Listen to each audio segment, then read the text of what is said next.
예, 에어컨을 틀지 않아도 되고 히터를 틀지 않아도 되는 이 계절이 참 좋은 것 같습니다. 근데 참 마냥 좋은 것만 있는 게 아닌 것 같아요.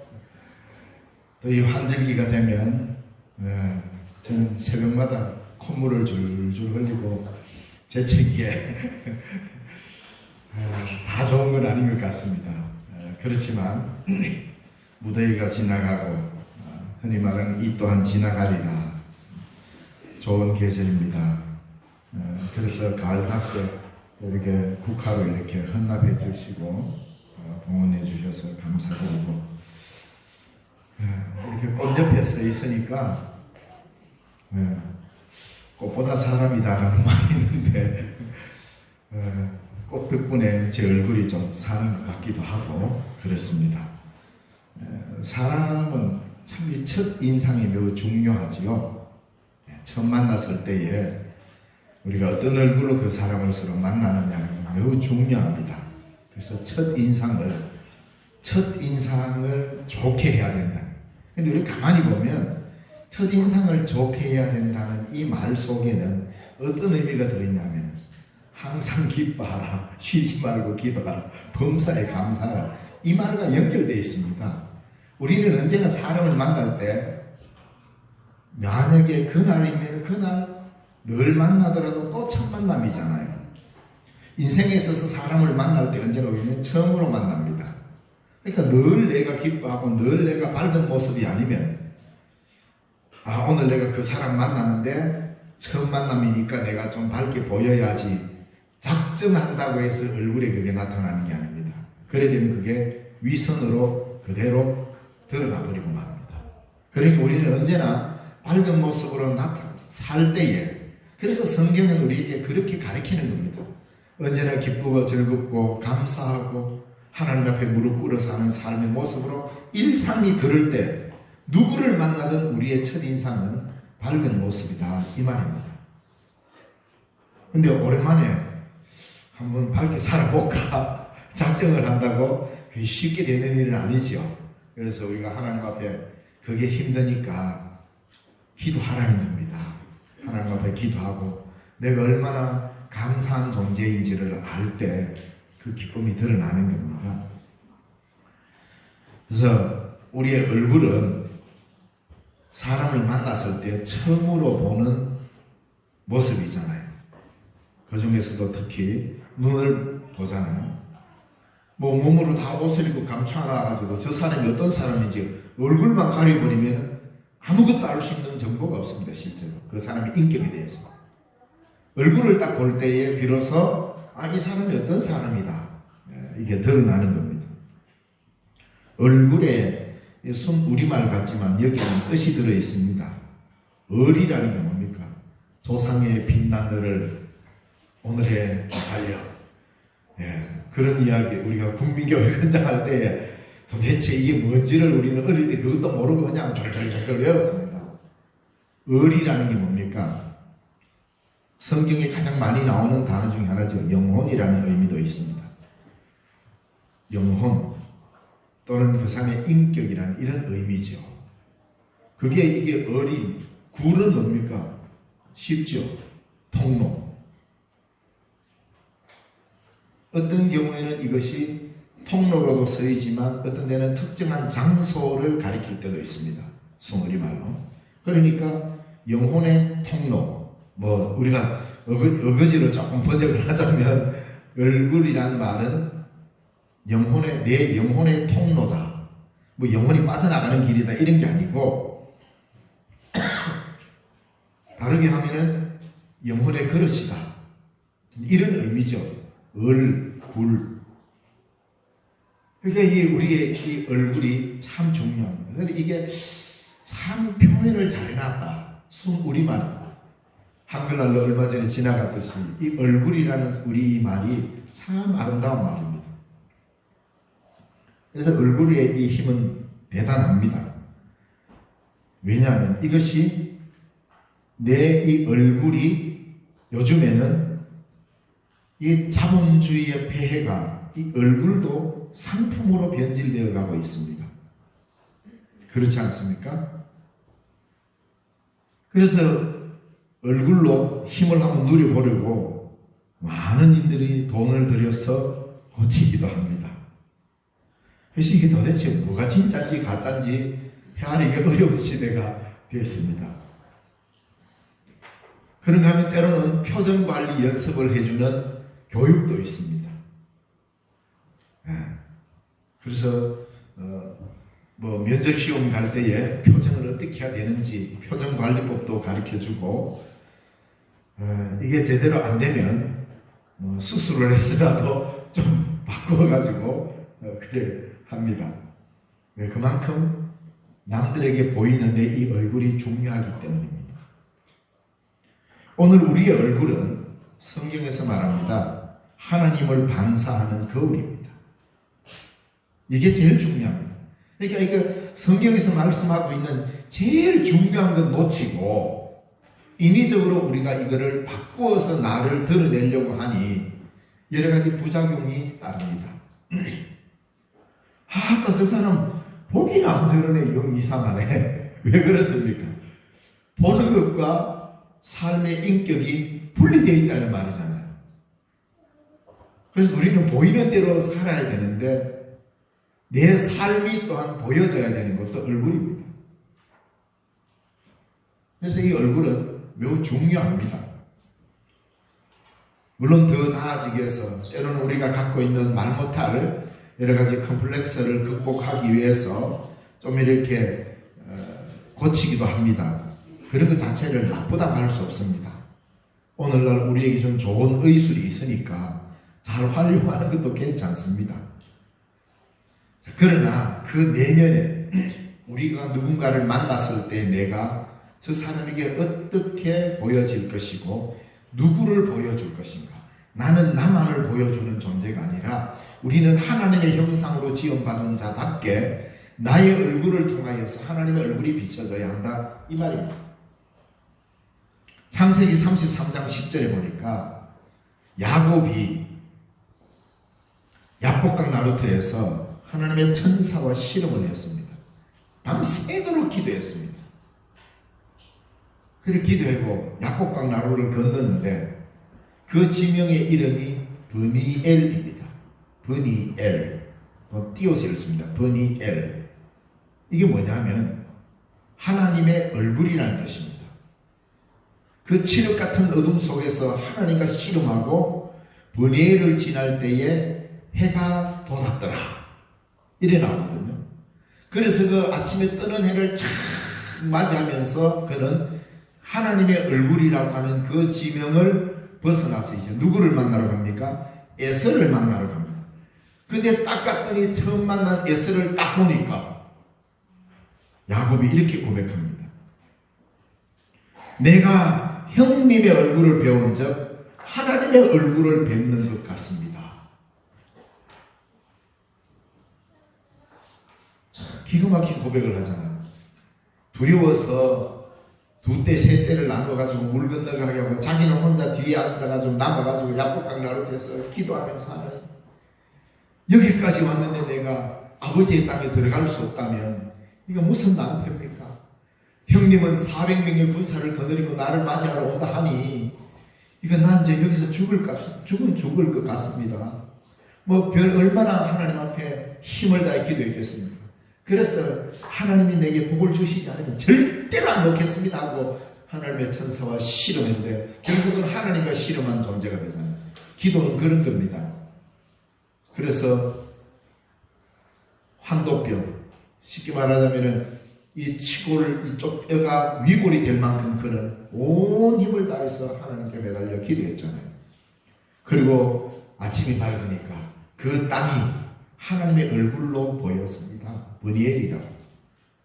아침에 떠오르는 햇살을 맞이하면서 그래, 이제는 형님을 만나러 가자. 그랬더니 에서가 야곱을 죽이러 온 게 아니라 환영하러 오고 있었어요. 출발은 이놈 쓰게 하고 죽이려고 왔을지 모릅니다. 내 축복권을 다 뺏어가지고 말이야 이제 드디어 오는 거라. 그래, 잘 만났다. 출발은 그랬을지 모르는데 그 밤을 지새면서 야곱이 기도했습니다. 야곱을 보는 순간 에서도 마음이 녹았는지 일단 야곱이 에서를 보니까 내가 형님을 보니까 하나님의 얼굴을 뵙는 것 같습니다. 상태가 바뀐 것은 아무것도 없습니다. 기도하던 야곱이 바뀌었습니다. 시각이 바뀌었습니다. 보는 눈이 바뀌어버렸습니다. 자기를 죽이려고 오는 형님도 하나님의 얼굴로 보였습니다. 그래서 내가 형님을 딱 보는 순간 하나님의 얼굴을 보는 것 같습니다. 이 말 한마디에 형님이 사르르 녹아버립니다. 순한 양이 되어버렸습니다. 그래 반갑다 하고 서로 끌안고 물고는 내가 길을 인도할 테니까 내 따라가자. 에서가 그렇게 앞장섭니다. 밤새도록 기도한 그 얼굴이 얼마나 아름답게 변했겠습니까? 그래서 기도하면 얼굴이 바뀝니다. 돈 들여서 바꾸려고 하지 말고 정말 하나님 앞에 내 온 힘을 다해서 기도의 무릎을 꿇어보십시오. 내 안이, 내 영혼이 맑아지면 얼굴이 맑아지게 되어 있습니다. 그래서 얼굴인 것입니다. 고린도전서 3장 16절에 이렇게 말합니다. 너희가 하나님의 성전인 것과 하나님의 성령이 너희 안에 거하시는 것을 알지 못하느냐. 내가 하나님의 성전이고 하나님의 성령이 우리 안에 거하신다는 것, 이게 어디로 통하여 드러납니까? 내 삶의 행위로 통하여서 드러나고 모습은 우리의 얼굴을 통하여서 드러납니다. 우리 안에 하나님이 계시다면 그것이 어디를 통해서 드러나야 하겠어요? 가장 먼저는 얼굴입니다. 예수님을 모신 사람은 모름지기 얼굴이 달라야 합니다. 그러면 어떤 얼굴이 되어야 합니까? 조폭처럼 무게 탁 잡고 미간을 찌푸리고 좀 얼굴에 힘을 딱 넣고 이래야 우리가 좀 괜찮은 사람이고 있어 보이는 사람입니까? 그런 사람은 참 불쌍합니다. 근데 세상은 그런 사람을 따라가려고 해요. 아이들도 본받으려고 하고 별것 아닌 걸 가지고 그거는 오래 가지 못합니다. 성경에 앞에서 말했듯이 항상 기뻐하라, 쉬지 말고 기도하라, 범사에 감사하라. 이것은 다 얼굴로 드러납니다. 제가 아주 신통한 능력이 있고 하나님으로부터 꿰뚫어 보는 예언의 은사가 있어가지고 투시의 은사가 있어서 사람을 알아보는 건 아닙니다. 저는 또 그런 은사 하나님 앞에 크게 기대하지도 않습니다. 왜? 그게 그래 좋은 건 아닙니다. 하나님의 은사이기 때문에 좋은 것이긴 하지만 특별한 사람이 하나님이 주시면 그 은사를 가지고 선한 일을 할 수 있겠지만 그렇지 않아도 우리는 하나님의 말씀에 충실하고 이 말씀을 따라 살면 말씀을 통하여서 사람을 보면 얼굴에 나타나게 되어 있습니다. 늘 기도하고 기뻐하고 감사하는 사람은 얼굴에 그게 나타나게 되어 있습니다. 그래서 요즘 좀 즐거우신가 봐요. 그러면은 우리 목사님 꿰뚫어보는 신통력이 있는데 이래 생각하지 마세요. 제가 그렇게 보는 눈이 있는 게 아니라 여러분들이 그렇게 보여지기 때문입니다. 근데 그거는 목사인 저에게만 보이는 게 아니라 모든 사람에게 다 그렇게 보여지게 됩니다. 그래서 그리스도인의 얼굴은 그리스도를 닮아야죠. 자, 오늘 본문에 등장하는 이 요한 1세에 오늘 이렇게 우리에게 말씀하고 있는 이 내용이 왜 이 말이 등장하게 되었느냐. 하나님은 빛이시다. 그 빛을 우리는 드러내야 된다. 하나님은 진리시다. 하나님과 사귐이 있어야 된다. 우리가 죄인이라는 것을 인정하고 죄를 자백하고 하나님 앞에 죄인임을 인정하고 내가 죄인임을 고백함으로써 우리는 진리 안에 살게 되고 하나님의 말씀이 우리 안에 거하게 되고 그럴 때 우리는 빛이신 하나님을 모시고 하나님과 사귐이 있는 삶을 살게 되는 이 구조를 왜 이야기했을까? 그래서 조금은 신학적인 내용 같지만 우리가 한번 좀 이 요한 1서 전체의 신학적인 내용을 좀 알아야 요한일서를 굉장히 쉽고 유익하게 잘 읽을 수 있을 것입니다. 요한일서를 쓴 사람은 요한복음의 저자와 동일 인물이거나 아니면 그 제자였을 것이다, 이렇게 하는데 우리는 사도 요한이라고 우리는 믿고 있습니다. 아마도 1세기 말쯤에 써졌던 이 편지는 목적을 갖고 썼습니다. 위기를 겪고 있는 소아시아 지역, 오늘날 터키라는 나라의 지중해 이쪽에 있는 지역을 소아시아, 오늘 일본, 대한민국, 중국, 태국 이런 전체가 아시아라는 이름이 붙게 된 이유는 터키 지역에 있는 조그마한 그 지방이 아시아 지역이었습니다. 근데 유럽 사람 입장에서는 그쪽이 아시아니까 그 뒤로는 전부 다 아시아라고 생각하다 보니까 오늘 우리가 이제 아시아라는 지명이 세계적으로 등재되고 이렇게 불려지게 된 것입니다. 근데 소아시아, 이 터키 서남부 지역에 있던 그 지역에 어려움을 겪고 있는 교회들이 많이 있었습니다. 그래서 거기에 요한계시록에 보면 7개 교회가 나오죠. 에베소 교회, 스무나 교회, 이게 다 아시아 지역에 있는 교회다 그랬잖아요. 그러니까 그 지역에 있는 이 교회에 큰 위기가 왔는데 그건 어떤 거냐면 하나님의 은혜를 놓고 서로 다투는 집단이 생겨났습니다. 그건 뭐냐면 이 지역에 제가 설교 때 가장 많이 인용했던 이단 중에 하나가 영지주의가 있습니다. 이 영지주의의 가르침을 내세우면서 인간이 구원을 얻으려면 개인적으로 특별한 깨달음을 얻어야 한다. 그래서 구원을 개인적 특별한 깨달음의 힘으로 구원받는다고 주장하는 이런 이단이 생겨났어요. 이들은 첫째로 예수님이 육체를 입고 이 땅에 오신 메시아임을 부정합니다. 왜냐하면 이 사람들은 영을 주장하고 영만 중요하고 육체는 하잘것없는 것으로 여기기 때문에 육체는 장차 망할 것이고 땅에 묻힐 것이고 이 육체는 아무 보잘것없다. 우리의 영혼만 중요하다라고 가르치는 이단이 영지주의였잖아요. 이 영지주의와 기독교는 400년을 싸웁니다. 그래서 우리 기독교는 영혼 구원만 이야기하지 않고 영과 육이 아울러 구원하는 부활을 이야기합니다. 그래서 우리가 이겼어요.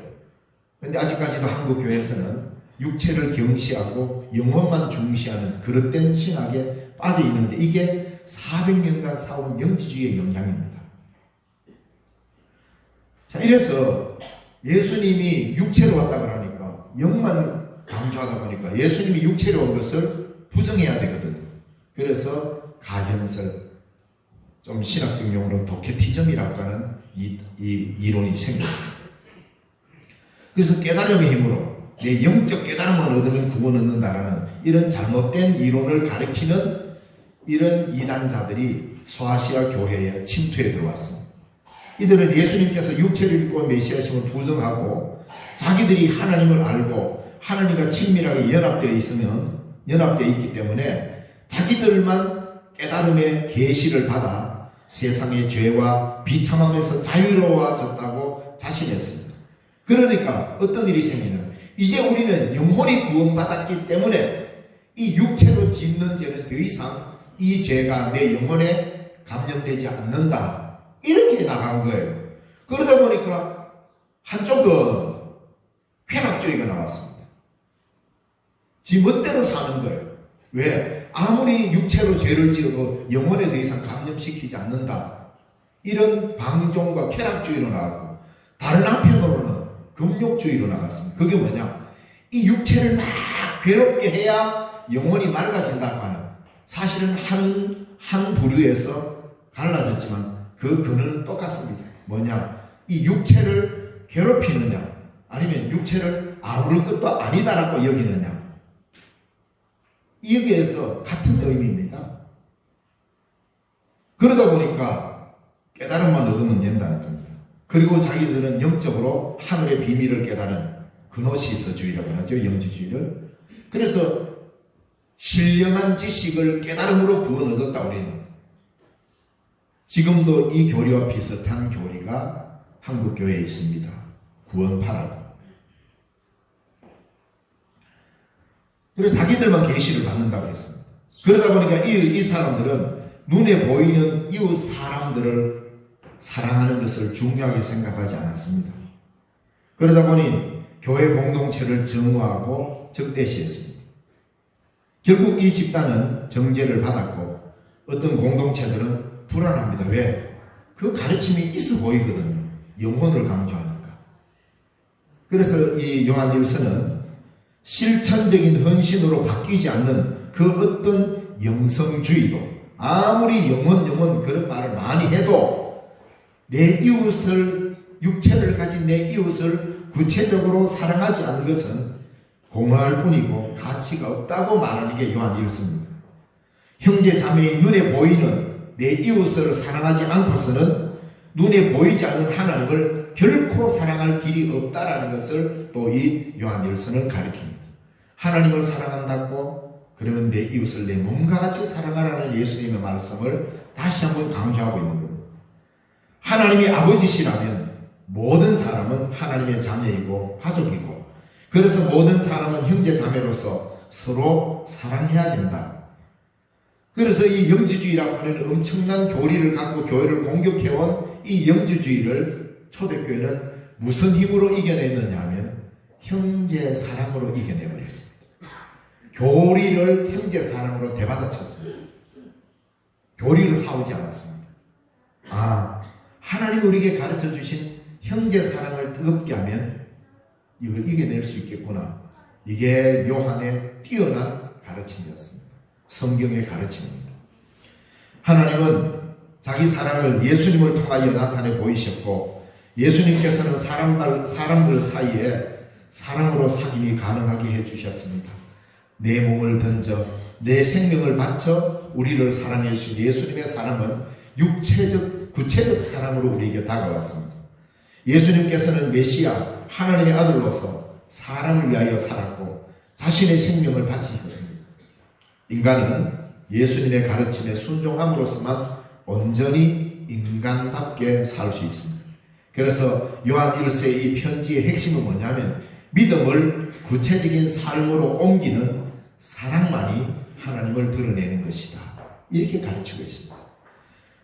내 이웃을 타인을 사랑하는 것은 하나님을 아는 것이고 이 안다. 영지주의의 주 핵심이 뭐냐면 그노시스주의가 헬라어 기노스코에서 왔습니다. 그게 뭐냐면은 깨닫다, 알다라는 거거든요. 이들은 깨달아 알므로써 구원을 얻는다고 했습니다. 그런데 진정한 깨달음은 하나님이 우리를 사랑하고 내가 이웃을 사랑하는 것이 진정한 깨달음이라는 거예요. 그게 하나님을 가장 잘 아는 거다. 이렇게 요한일서는 가르치고 있습니다. 그리고 자기네들만 하나님의 빛 속에 있다라고 영지주의자들이 이야기했는데 진정한 빛 속에 사는 것은 형제를 사랑할 때만 하나님의 빛을 경험할 수 있다라고 말한 것이고 하나님과 사귀는 것 또한 형제 자매인 모든 사람과 사귀는 것과 함께 같다. 그러므로 형제 사랑과 하나님의 사랑은 분리될 수 없는 하나의 모습이다 라고 이야기하고 있습니다. 이러면서 영지주의를 반박했습니다. 사랑하는 사람은 세상에 살지만 세상에 속한 사람이 아닙니다. 사랑할 줄 아는 사람은 세상에 살지만 세상에 속한 사람이 아니고 사랑하는 사람만이 하나님의 계명을 지키는 사람입니다. 따라서 하나님을 사랑한다는 것은 정의를 실천하는 것입니다. 요한일서에서 정의는 무엇인가? 요한일서가 가르치는 하나님의 정의는 무엇인가? 이웃 사랑입니다. 이웃 사랑이 빠진 정의는 정의가 아닙니다. 하나님의 자녀가 되는 것이고 즉 하나님을 사랑한다는 것은 정의를 실천하는 것이고 정의를 실천하는 것은 하나님의 자녀가 되는 것이고 죄를 용서받는 것이고 두려움에서 벗어나는 것이라고 말씀하고 있습니다. 그래서 오늘 본문 5절에서 그 하나님을 어떻게 소개하고 있습니까? 하나님은 빛이시라 했습니다. 그에게는 어둠이 조금도 없다고 했습니다. 바로 우리는 이 빛이신 하나님을 모시고 살아갑니다. 그러면 우리는 아주 밝은 사람이 되어야 합니다. 그리고 맑은 사람이 되어야 됩니다. 밝은 사람의 삶의 길이 어떤 길입니까? 5절 말씀에 우리가 그에게서 듣고 너에게 전하는 소식은 이것이니 곧 하나님은 빛이시라. 하나님은 빛이시다. 우리는 빛이신 하나님을 믿고 살아가는 사람이고 그 빛 대신 하나님의 자녀로서 살고 있습니다.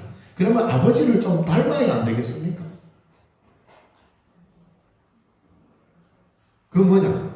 첫째로 하나님을 드러내는 사람. 밝은 사람은 하나님을 드러내는 사람.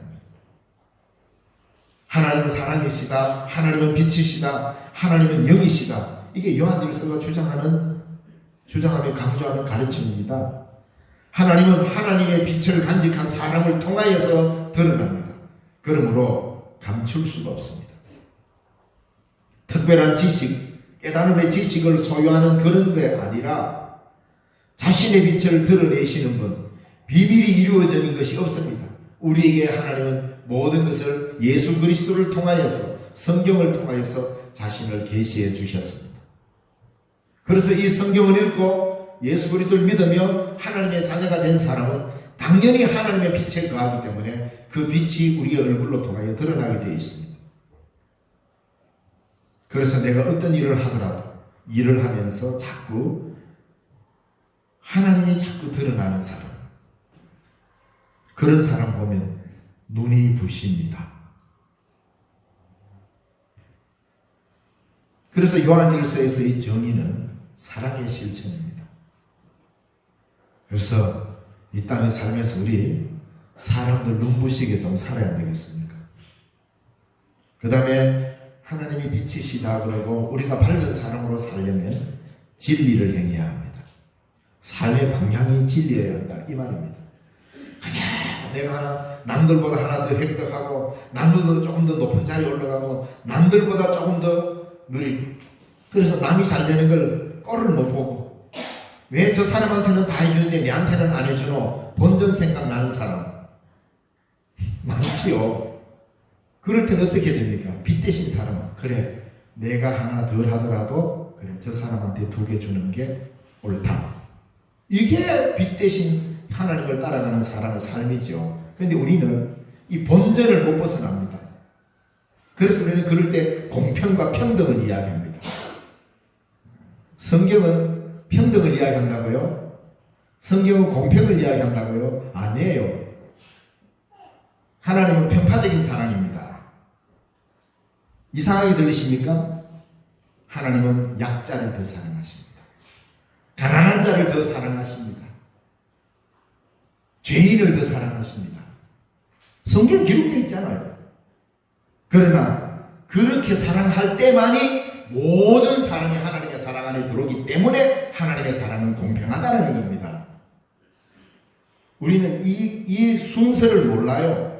그냥 하나님은 공평하게 사랑하는데 하나님이 정해놓은 수준까지 다 올라와야만이 된다고 생각하는데 그렇지 않습니다. 하나님의 사랑은 낮은 곳으로 가기 때문에 더 낮은 곳으로 흘러가기 때문에 공평하게 채우는 게 아닙니다. 낮은 곳을 향하여 항상 가다 보니 채워지지 않는 공간이 없는 넓은 사랑이 된 거예요. 진리를 행한다. 하나님의 빛된 사람, 밝은 사람은 진리를 따라갑니다. 진리를 행한다는 게 뭡니까? 이것 또한 마찬가지입니다. 사랑 없는 진리는 폭력입니다. 진리를 행한다 하면 거짓을 멀리한다는 의미입니다. 거짓을 행하면 진리가 그 속에 있지 않기 때문입니다. 진리를 행치 않는 것은 자신을 실제적인 것으로부터 단절시키고 허무한 것을 추구하며 따라가는 것을 말합니다. 진리를 행하는 사람, 그가 가장 자유로운 사람입니다. 그래서 진리를 알지니 진리가 너희를 자유롭게 하리라 했습니다. 성령은 진리의 영입니다. 여러분 성령 받았지 않습니까? 근데 우리가 성령 받았습니까? 그러면 왜 한국교회 교인들은 그런 대답에 인색할까요? 구원 받았습니까? 하면 글쎄요.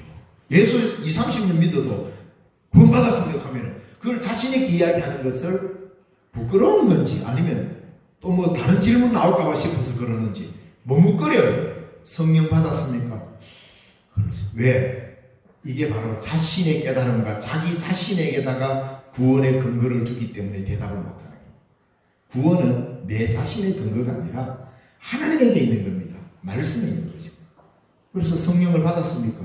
그러면 예, 자신 있게 이야기했어요. 그래야 이단들이 못 달라집니다. 구원받았습니까? 받았습니다. 어떻게? 내가 한 것 없지만 하나님의 크신 은혜로 내 구원이 왔습니다. 그거 아니에요. 기독교 진리는 어려운 게 아닙니다. 간단 명료합니다. 내가 뭔가 열심히 해서 구원에 도달하려고 하는 것처럼 생각하니까 자꾸 부족한 것처럼 느껴져가지고 하나님이 그냥 막 쏟아 부어주는데도 마치 안 받은 것처럼.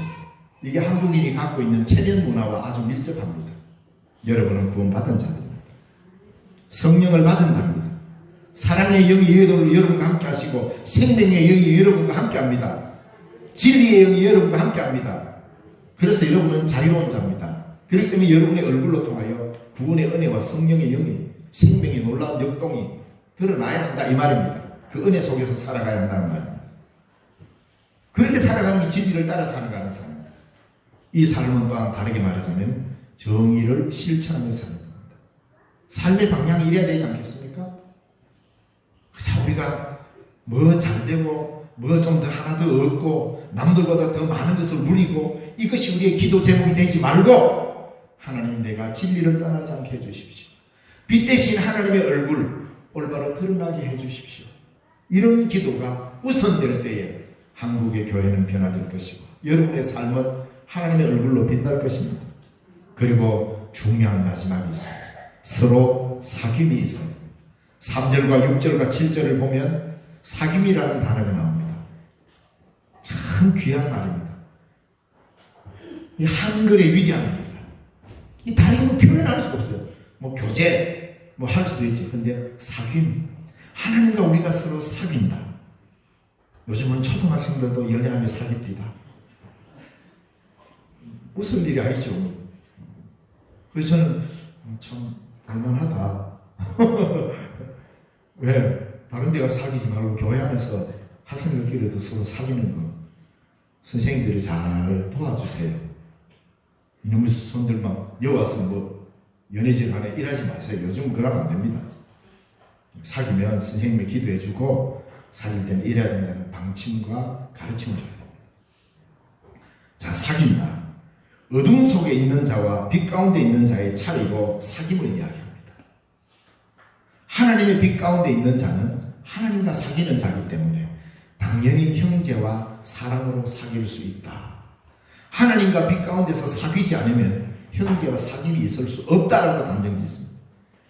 그리고 우리가 서로 잘 사귀어야 하나님과도 잘 사귈 수 있다라고 가르칩니다. 사람은 독불장군 혼자 살 수 없습니다. 공동체로 살아가야 되고 너와 나의 관계 속에 살아가야 합니다. 그래서 우리는 서로를 존중할 때만이 이 사귐이 일어납니다.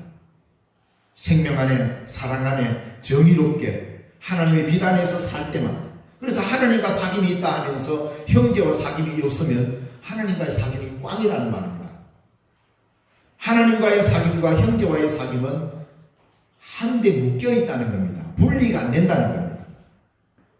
하나님을 사랑하노라고 형제를 사랑하지 않으면 그 사랑은 가짜요.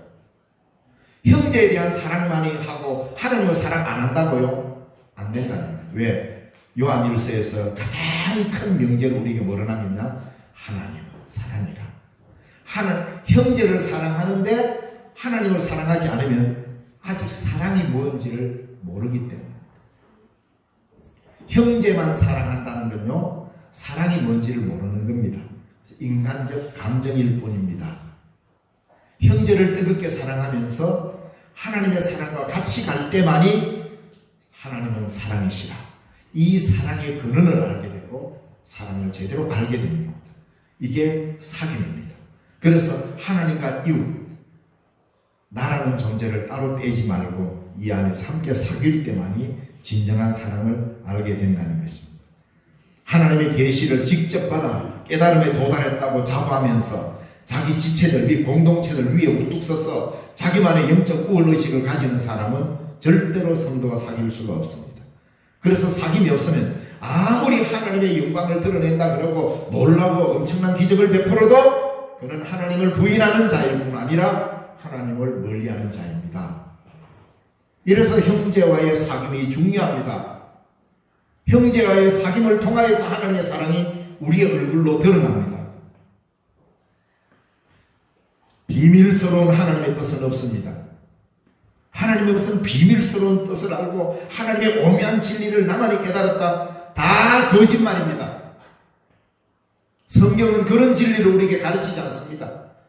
초등학생이 읽어도 성경은 계시요, 학자가 읽어도 성경은 하나님의 계시요, 글자를 모르는 사람이 겨우 읽어도 성경은 하나님의 계시로 우리에게 앞에 와 있습니다. 그리고 예수 그리스도는 하나님이 주신 가장 명확한 계시입니다. 그 예수를 나의 구주로 받아들이는 순간 하나님의 가장 뛰어난 계시가 우리에게 온 겁니다. 이거보다 더 비밀스럽고 더 특별스러운 계시가 어디 있습니까? 마치 자기만의 깊은 영적 세계를 아는 양 그것은 퍼포먼스를 해가면서 해서 너 오늘 동쪽으로 가면 안 되겠다. 여러분, 예수 믿는 사람들 이런 일 하는 사람이 있습니다. 그런 사람과는 사귀면 안 됩니다. 그런 사귐은 하나님과의 사귐이 아닙니다. 그래서 사랑과 사귐과 진리, 이 길을 우리는 바르게 걸어가야 합니다. 밝은 얼굴로 하나님을 이웃에 드러내고 사랑의 사귐의 밝은 미소로 형제를 대한다면 우리는 서로의 인생을 바꾸어 갈 수 있습니다. 여러분의 얼굴은 주님의 얼굴을 비추는 거울입니다. 거울이 맑아야 하나님의 얼굴이 밝게 빛납니다.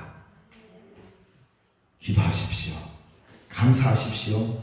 기뻐하십시오. 그리고 진리 안에서 행하십시오. 서로 사귀십시오. 사랑 안에서 살아가시고, 그러면 저절로 이 얼굴은 윈도우 브러쉬로 닦듯이 깨끗하게 닦이는 겁니다. 내 얼굴로 통하여 하나님 얼굴이 밝게 빛납니다. 그래서 누가 보더라도 내가 예수님이 왜 생긴지 하나님 왜 생긴지 모르겠지만 저 집사님 보니까 조금은 하나님 알 것 같다. 뭐 이 정도 좀 소리 듣고 예수 믿어야 안 되겠습니까? 저 보니까 그래 보입니까? 아니라 하면 저는 또 더 열심히 기도하겠습니다. 우리 모두 그런 얼굴로 이 세상 한가운데서 그리스도인으로 살아갑시다. 기도하겠습니다. 살아계신 하나님 아버지, 네, 감사합니다. 오늘도 귀하고 복된 주일을 허락하시고 하나님의 은혜 가운데 가게 하셔서 감사합니다. 언제나 밝은 모습으로 하나님의 얼굴을 비추는 주의 백성으로 살게 하시고 진리와 사랑과 정의를 실천하며 형제 사랑을 아름답게 세워가는 주의 공동체가 되도록 축복하여 주시옵소서. 예수님 이름으로 기도드리옵나이다. 아멘. 찬송가 510장 찬양드리겠습니다.